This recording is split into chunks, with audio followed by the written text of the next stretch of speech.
Okay, so in this program, we're also getting a tally of students, but for a different purpose. This is like a grading program. So let's say a professor wants to calculate student grades, and let's see. Oh, you know what? Okay, so let's say student 1 got 90% on the exam.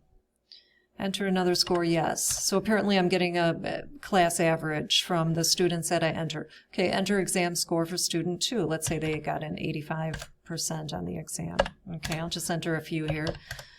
75% for student 3. I can keep going up to 24 students. I, of course, won't do that. But we'll just enter maybe 5 students here.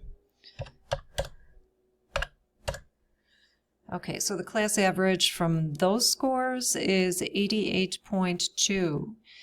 And so, you know, to get an average, you have to add up all of the scores in this case and then divide by the number of students.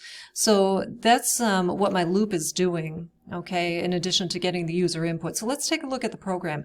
So I have the max students as 24. Okay, I do have a student count variable. I'm starting that at 0. Okay, very important to initialize that to 0, starting with 0 students from scratch, right?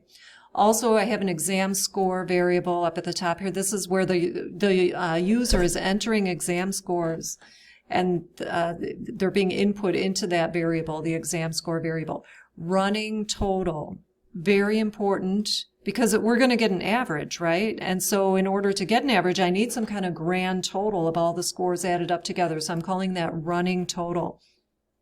Very important that you initialize that to a nice clean 0, okay? And then we have our enter another yes or no type variable, okay?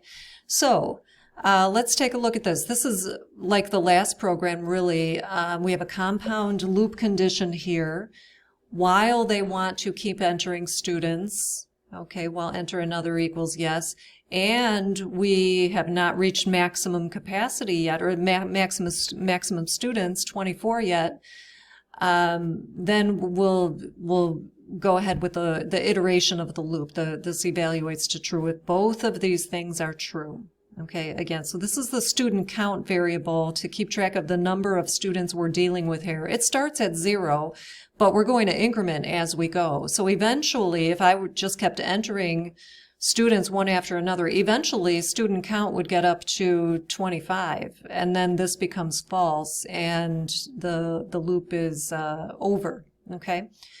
So that's the loop condition. So we're inputting the score into the exam score variable. Notice that now the user is entering these scores, these numbers. Everything that the user enters on the keyboard comes into your program as a string. So I do have to use the int function to, you know, convert that to an integer data that I can do math with, right? And also, did you remember, look at the output here. Okay, the student count variable starts at 0, but I have this user-friendly input. It doesn't say enter exam score for student 0. Like lay users or regular users don't start counting at 0. That's a computer programmer thing. Most people start counting at 1. So what I can do is offset. So I don't see student 0. I'm just offsetting this student count variable by 1 for the user's sake. So I get a normal sequence, 1, 2, 3, 4, and so on. Okay, not 0, 1, 2, 3, and so on. All right. Okay, so this, getting that running total. In the last video, I talked about the shortcut thing here. So think about this. Running total, it starts at a nice clean 0 first time through, right? And we're saying for each student, running total is equal to whatever's already in there plus the new score that just came in. Okay, that's what allows us to get this kind of grand total of all the exam scores added up. Now, I told you this is such a common thing to do in programming in general that there's a shortcut.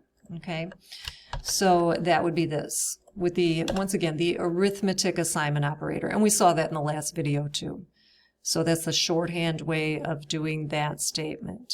Okay, so this is the longhand syntax. Okay.